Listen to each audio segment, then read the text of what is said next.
Chabi, tuna na naman din bisita ng mamu.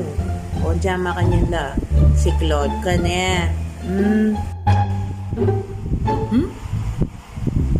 Minuli lang yan ni Pasko, Tita Beshi. Wow. Ay,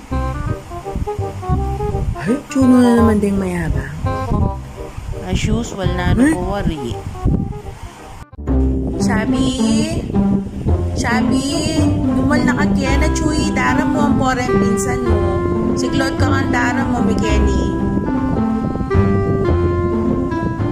Sabi, pakilala doke ako.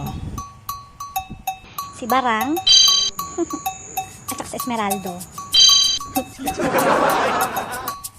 Hello po, kumusta kayo po? Si Claude ko po.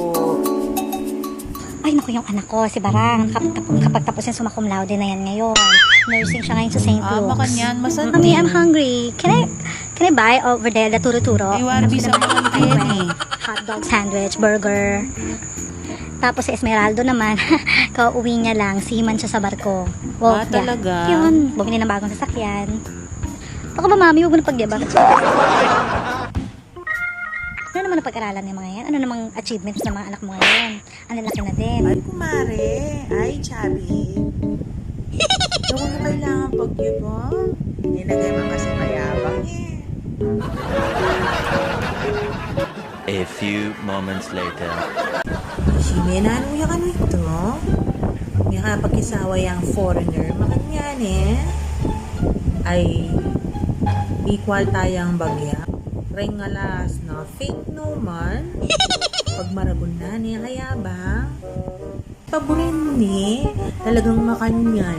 Daig niya pa yung bagyong Ulysses Inca ay kakanginan keng balat. Pakabugbawa rin keng lagong niyan eh.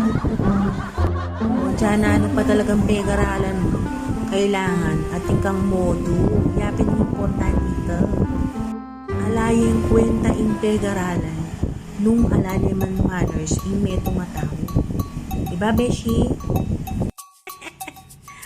O ma, ating kungkutang. O bakit katwada naman ni Chura? Liyo palang alimu. O kaya pin pamilya ali mo mingaws do. Kaya naman pala.